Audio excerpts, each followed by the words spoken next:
জুলাই বিপ্লবের চেতনাকে যদি ধ্বংস করার চেষ্টা করা হয় তাহলে সেখানে আমরা আনকম্প্রোমাইজ থাকব।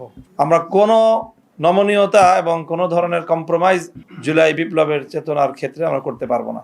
কাজেই সকল মহলকে আমরা সেই বিষয়ে আমরা স্পষ্ট বার্তা দিতে চাচ্ছি। জি, আসসালামু আলাইকুম ওয়া রাহমাতুল্লাহ। আমরা এই যে নির্বাচন গতকাল হয়ে গেল, এখানে ব্যাপক মানুষের উৎসাহ এবং উদ্দীপনা সহ উপস্থিতিতে আমরা স্বাগত জানিয়েছি এবং বাংলাদেশ স্থিতিশীল হবে সেই প্রত্যাশা আমরা ব্যক্ত করছি।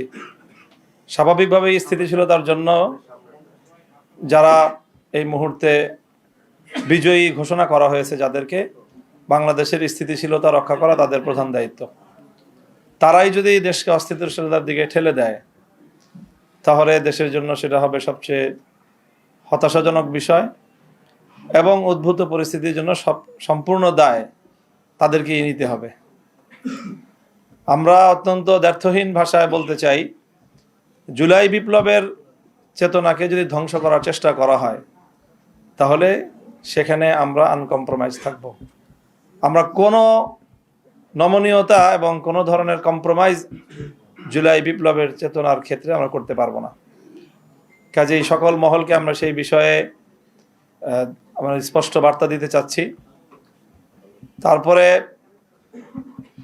ইলেকশনটার যে বিষয়ে আমরা আমাদের গতকাল থেকে আজকে বলে আসছি আমরা যে আমরা তো আমাদের ইতিবাচকভাবেই আমরা ব্যক্ত করতে চাচ্ছি প্রতিক্রিয়া, কিন্তু পরিষ্কার যে ইলেকশনটা তো একটা সময় পর্যন্ত অথবা ভোট গ্রহণ হওয়া পর্যন্ত মোটামুটি দৃশ্যমান রাখা হয়েছে, কোনো গণ্ডগোল যেন না হয়।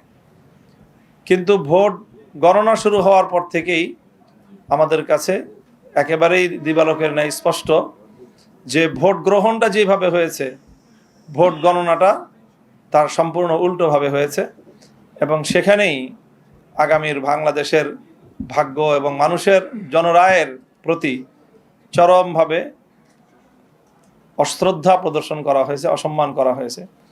এটা যারা করেছেন বাংলাদেশের কাছে তাদেরকে দায়ী থাকতে হবে ইনশাল্লাহ। এবং ইতিহাস বারবার ফিরে আসে, বাংলাদেশের মানুষ তাদের এই ব্যালটের অধিকার অবশ্যই তারা উদ্ধার করে ছাড়বে ইনশাল্লাহ। সেই প্রত্যয় আমরা ব্যক্ত করছি। জি, ধন্যবাদ।